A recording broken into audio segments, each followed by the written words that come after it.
The more information we uncover, the more vividly I recall the incredible treasures we've lost over the years. Beauty truly lies in the eyes of the beholder.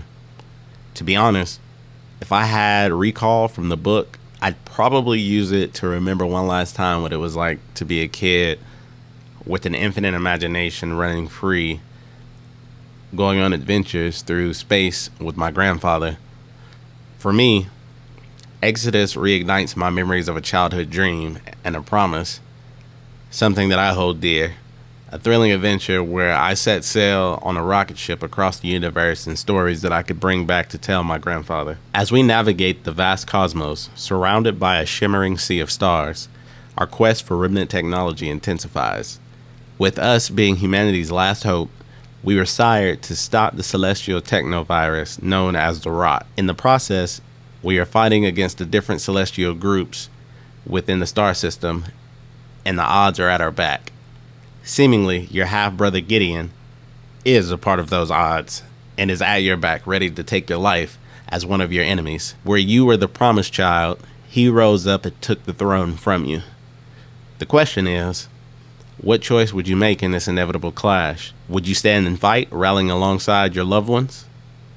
Or would you choose the solitary path, seeking to transcend time itself as you journey through the gates of heaven to outlive your enemies? One of the major things we find out is that the Celestials have what is called a mind line that allows them to transfer their consciousness to their chosen family or selected members of their group. In turn, they can live thousands of years or however long they choose. With this knowledge, the choice is ours, and the fate of our journey hangs in the balance. Again, what would you choose? Just remember, your choices as stated in the Q&A will have some sort of domino effect on your journey. Everyone won't have the same choice impact. I'm excited to see truly how different everyone's choices make their journey, and how my journey differs from yours and how yours differs from your friends. If you haven't had the chance to dive into Exodus, the Archimedes Engine, I highly recommend you do. Honestly, it's an incredible treasure trove of lore that offers fascinating insights into this world. Covering this is a sort of a passion project of mine because my love for sci-fi and space journeys, and also my love for the Mass Effect series. Although Andromeda didn't pan out how we all hoped it would. I still think the gameplay in Andromeda was really good. However, I'm going to have to go back through it and play the story because when I started playing it, it was so broken that I couldn't even focus on the story to finish the game. And I did beat it, but then I felt like one of those people that was just playing the game and I had drool coming out of my mouth and my both of my eyes are going in different directions. If you are into this kind of content, please don't forget to hit that like and subscribe button. Also, make sure to drop a comment below. Mass Effect and sci-fi fans, we got to unite on this one. I think this is our next big home. I promise to keep you in the loop with all the latest updates as more exciting information comes our way. Your support definitely means a lot to me. I was supposed to drop a video last week. However, I ended up taking an emergency trip to the hospital and had to have surgery. I am recovering now. So I'm trying to go ahead and put this video out so you have more information and you are up to date. I just kind of wanted to talk about what we have so far and what we know so far. As I reflect on the tenacious threat of the Mara Yama, it becomes clear that they leave us with no real choice. They're going to be one of our major enemies in this game. I don't think this threat is truly understood as much as it should be. If you happen to be with a Sikh, rest assured they will take you no matter what the cost is. They don't just come to destroy. As explained in the Mara Yama video, they harvest the very essence of those they snatch away. It has been said that repelling them would require an armada of dominions and centuries of relentless conflict just to drive them back, or perhaps even eradicate them for good. The Mara Yama loom ominously, poised to reshape the entire universe into a nightmarish hellscape, and their monstrous creations stand as chilling evidence of their malevolence. These twisted soldiers, horrific fusions of changeling creatures and advanced machinery, are the very embodiment of cruelty, striking terror into the hearts of all. In this ever-darkening cluster of stars, crossing path with the Koven is a harrowing fate you would never want to confront. Their looming presence serve as a spine-tingling reminder of the darkness that lurks just beyond the edges of our reality, waiting to unleash chaos. On the other side of things, we may yet still hold the advantage. While playing as June, we have the neural induction ability, and that gave me a thought. With the neural web is what it is, like that energy that you see going through the hand that allows us to interact with celestial technology and influence any animal / monster that has a connection bulb. For example, the connection bulb on some creatures are on the back of their necks. I'm not sure about all creatures, but I know of a few of them from what I read in the book. But one of the main examples that I was thinking of is controlling the all-seeing ravens. And we got a video of those a couple weeks ago.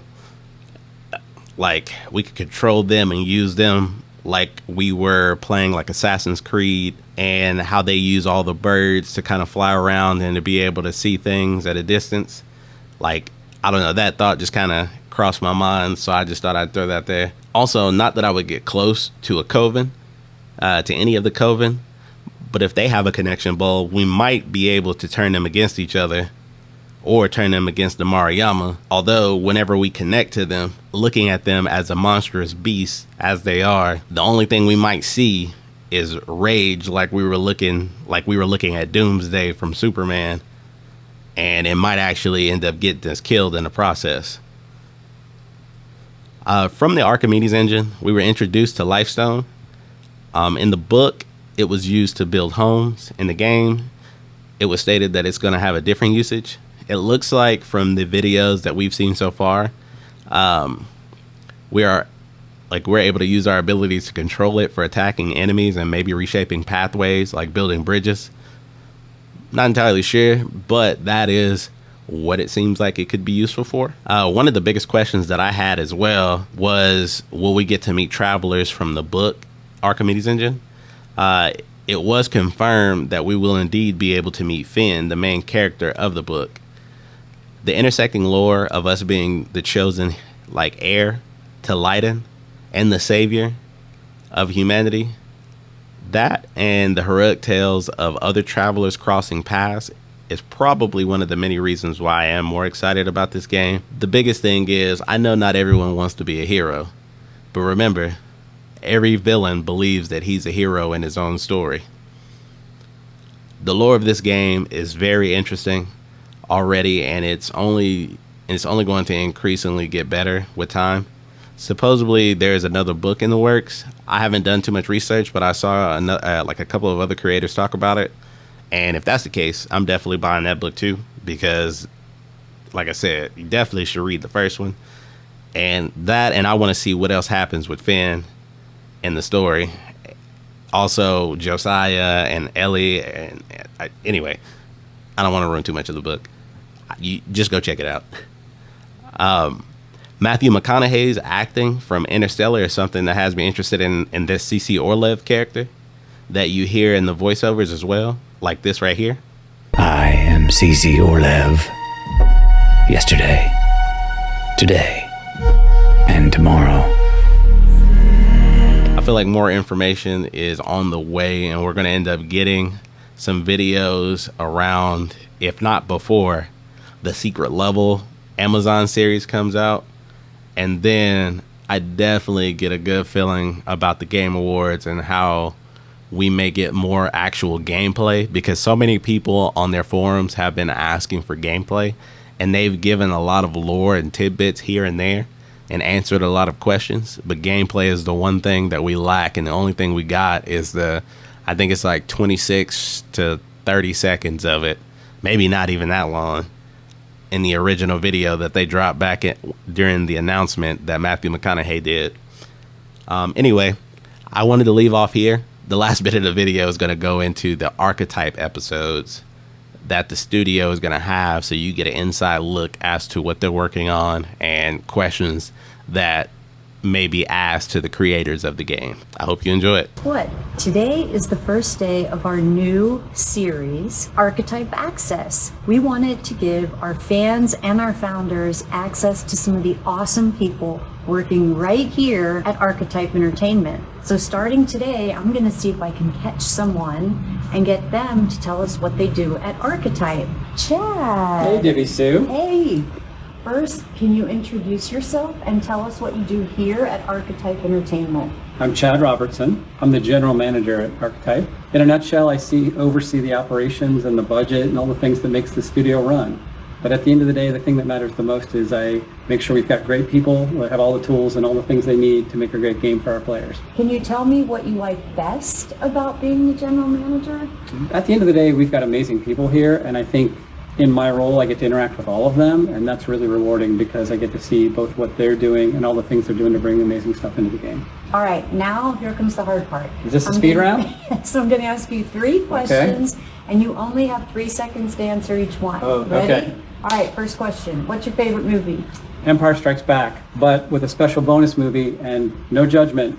Can't Buy Me Love. Look it up. It's got All right. Patrick Dempsey in it. It's from a long time ago. All right, question 2. What's your favorite game? Wind Waker. The reason though, well, it's a great game, but I have a special personal connection because I played with my daughters when they were little, and they'd sit on either side of me, and so they'd play, I'd play. They couldn't do the bosses, but I could do the rest of it for them, and so we just had a lot of fun together. And so it's the first time they could do that when they were young. All right, last question. This is the hard one. The hard one. What's the last thing you used your credit card to purchase? College football tickets. Oh. Yeah, go Ducks. All right. Well, thank you for being our first interview for Sure thing. Archetype Access. Really appreciate that.